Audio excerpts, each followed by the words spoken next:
Baiklah, perkenalkan nama saya Syarif Samose. Hari ini saya akan menyampaikan hasil penelitian saya yang berjudul Perbandingan akurasi double exponential smoothing berimputasi LOCF dan linear interpolation dalam peramalan harga harian emas. Langsung ke latar belakang. Jadi kita semua sudah mengetahui bahwa emas itu adalah salah satu jenis investasi yang paling aman karena dia menjanjikan keuntungan bahkan di tengah krisis sekalipun. Karena hal itulah banyak sekali investor melakukan peramalan harga emas. Selain itu juga para peneliti melakukan peramalan harga emas. Kenapa mereka melakukannya? Berikut saya sampaikan. Nah, ini dari dataset saya. Pola data emas ini memiliki pola data fluktuatif yang mana hari ini belum tentu sama dengan hari esok harganya. Nah, jadi di sini kita bisa melihat fluktuasinya naik dan turun.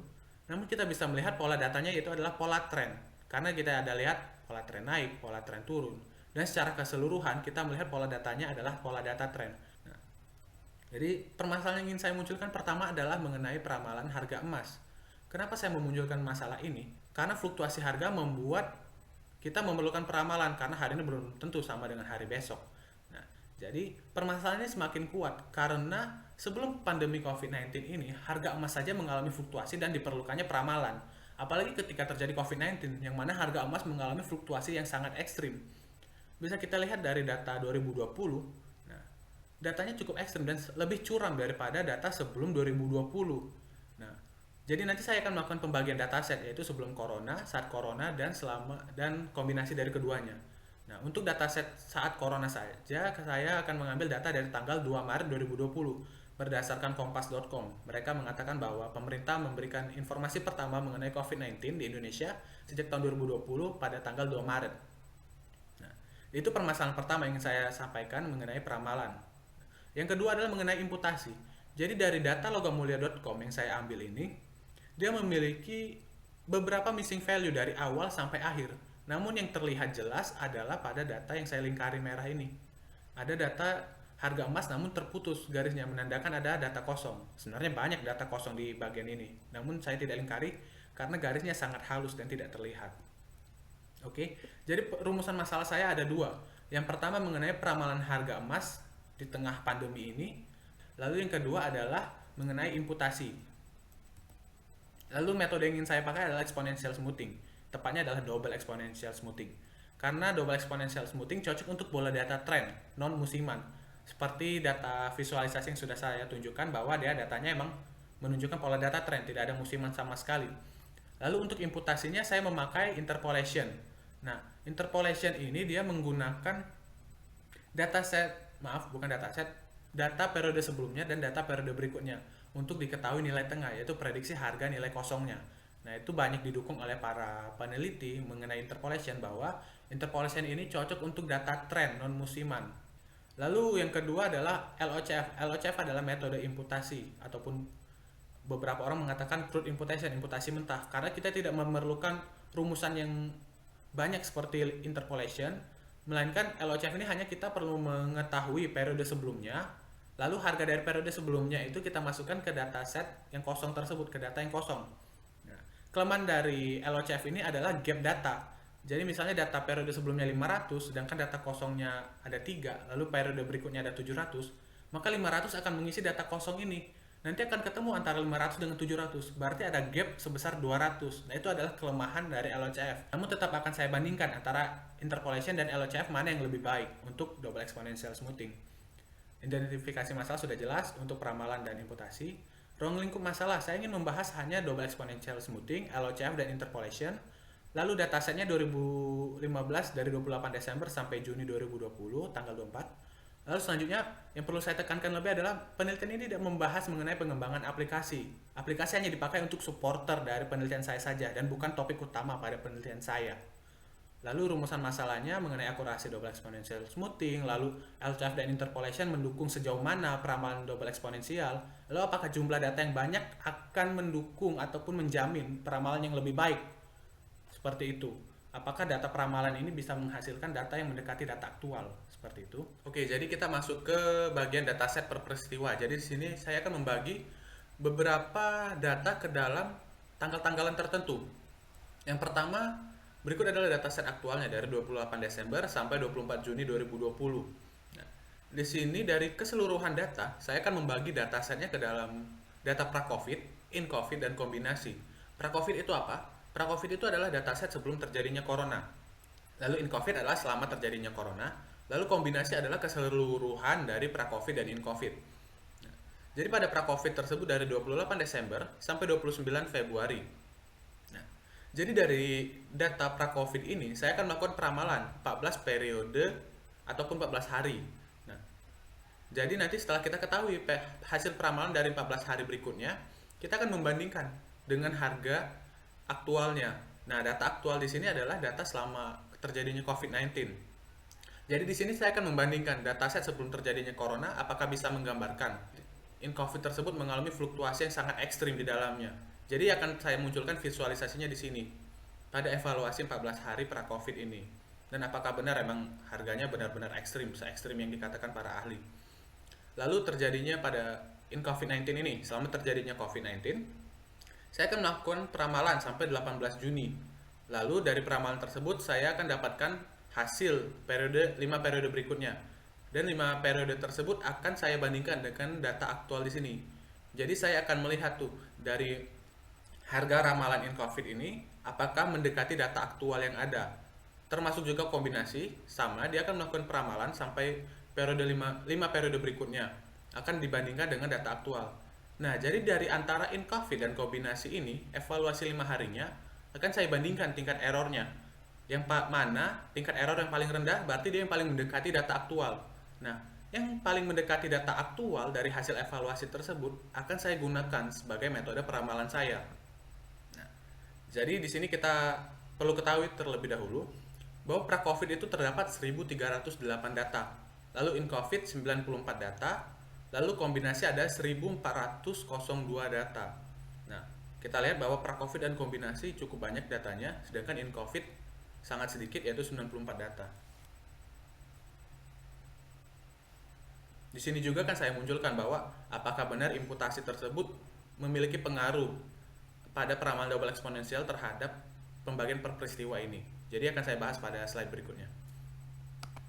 Nah, selanjutnya berikut adalah hasil imputasi. Nah, menggunakan linear interpolation dan LOCF.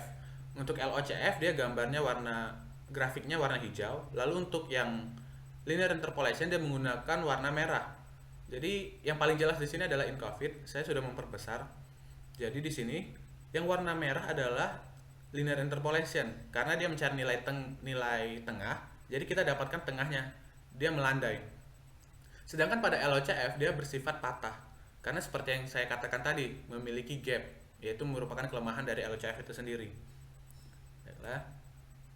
Selanjutnya ada pra-COVID-19. Nah, ini adalah hasil penelitian saya. Yang pertama, pada pra-COVID ini dari double exponential smoothing didapatkan linear interpolation lebih cocok digunakan pada data pra-COVID. Nah, ini adalah hasil evaluasinya. Ternyata dari hasil evaluasi didapatkan MAP-nya adalah 2,97. Nah, sekarang kita masuk ke bagian visualisasi datanya. Di sini ada hasil dari double exponential smoothing dan di sini adalah hasil dari harga aktual 14 hari selama terjadinya corona. Jadi kita akan melihat apakah benar sih harga corona itu benar-benar fluktuatif dan ternyata kita lihat di sini memang sangat tepat karena selama ini harga peramalan sebelum terjadinya COVID-19 untuk meramalkan COVID-19. Jadi di sini kita lihat bahwa data tersebut masih mendekati data aktual. Double exponential smoothing masih mampu untuk meramal sampai tanggal Maret tanggal 9. Nah, dia masih mampu meramal tren yang ada. Namun ketika sudah masuk tanggal 10 dan seterusnya tanggal 11 dan berikutnya, nah ternyata double exponential smoothing ini sudah gagal dalam meramal untuk periode berikutnya. Karena apa? Karena ya seperti itu terjadinya COVID-19 membuat harga aktual memiliki fluktuasi yang sangat ekstrim dan tiba-tiba. Jadi kita sudah jelas di sini bahwa selama corona bahwa harga emas tersebut memiliki fluktuasi yang cukup ekstrim. Oke, selanjutnya ada in COVID. In COVID ini terbaik menggunakan imputasi LOCF. Nah, kita lihat polanya bahwa yang sebelumnya pra-COVID data yang 1300 lebih itu cocok dengan linear interpolation. Lalu untuk in COVID ternyata dia cocoknya menggunakan LOCF. Lalu MAP-nya 1,59 dan setelah dievaluasi dengan harga peramalannya ternyata nilainya adalah 0,84. Nah, kita lihat di sini bahwa data aktual cukup tinggi, lebih tinggi daripada harga peramalan. Namun kita bisa melihat di sini bahwa harganya masih di antara angka 800 hingga 900. Lalu untuk kombinasi sendiri. Nah, kombinasi terbaik ada pada imputasi linear interpolation. Nah, lalu kita masuk ke evaluasinya. Pada evaluasinya dengan MAPE 0,94. Dia mirip dengan InCovid dan dia juga masih pada peramalannya masih berada di bawah data aktual. Namun baik keduanya masih ada di kisaran angka 800 hingga 900. Namun untuk ramalan dia masih ada di angka 800-an. Jadi selanjutnya saya ingin membandingkan antara InCovid sama kombinasi. Nah, dari InCovid tersebut dengan alfa 0,259 dan kombinasi dengan alfa 0,24 dan didapati bahwa InCovid dengan hasil bobot alfa 0,59 MAPI bla bla bla meramalkan harga harian emas lebih baik dibanding kombinasi dengan hasil bobot alfa 0,24 sekian. Nah, jadi bisa dikatakan seperti ini, bahwa meskipun InCovid memiliki MAPI lebih besar pada hasil peramalannya dibanding kombinasi, namun ketika dievaluasi, ternyata InCovid paling mendekati data aktual. Maka dari itu kita menggunakan InCovid sebagai metode peramalan kita, InCovid dengan imputasi LOCF. Jadi setelah itu, saya menggunakan metode, ini adalah rangkumannya. Nah, jadi setelah saya menggunakan InCovid dengan imputasi LOCF, saya menggunakan datasetnya ini dari awal InCovid plus data sampai 24 Juni. Artinya saya sampai ke batas paling akhir dari dataset saya. Nah, jadi setelah saya menggunakan dataset paling akhir saya temukan bahwa untuk periode berikutnya hasil peramalannya adalah seperti berikut. Dari angka 910, 913, lalu pada periode ketiga ada 915, dan sampai pada periode kelima ada 920. Nah, jadi kita bisa memprediksi bahwa untuk 5 hari ke depan, harga peramalan emas tersebut berada di kisaran seperti ini. Nah, untuk periode pertama ada di kisaran 910 dan seterusnya. Nah, jadi hasil peramalan full dataset dengan alfa terbaik 0,29 dengan MAPE 1,56. Jadi MAPE-nya 1,56. Baiklah, masuk ke kesimpulan saya. Jadi berdasarkan penelitian saya ini, baik linear interpolation maupun LOCF semuanya memiliki kemampuan membantu double exponential smoothing dalam meramal harga emas lebih baik, karena datanya kita bisa lihat bersama di sini.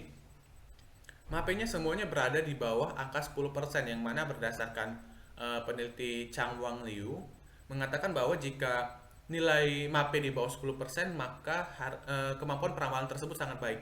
Jadi baik linear interpolation dan LOCF sangat cocok dalam meramal harga harian emas. Lalu di sini selanjutnya yang saya katakan sebelumnya, bahwa berdasarkan tingkat error MAPE tersebut, meskipun InCovid nilai MAPE-nya lebih besar daripada kombinasi, namun setelah dievaluasi ternyata InCovid yang paling mendekati data aktual dibanding kombinasi. Jadi di sini kita mendapatkan hasil bahwa sebenarnya kita tidak memerlukan data yang sebanyak itu untuk dalam melakukan peramalan harga emas. Sebaiknya kita melakukan pembagian dataset per peristiwa dulu. Karena dari pembagian dataset per peristiwa tersebut kita dapat membantu metode peramalan untuk membaca tren yang lebih baik. Karena jika kita menggabungkan dari kombinasi tadi, dataset kombinasi, bahwa double exponential smoothing membaca tren dari periode yang paling aman, istilahnya sebelum terjadinya COVID-19. Sedangkan kita memerlukan pada kasus saat ini adalah terjadinya COVID-19, yaitu kita perlu melakukan pembacaan tren yang sangat baik selama COVID-19 saja. Jadi saya menyarankan untuk menggunakan prediksi menggunakan dataset InCovid dari tanggal 2 Maret 2020 untuk kasus harga emas di Indonesia. Jadi sekian presentasi dari saya, terima kasih dan selamat pagi.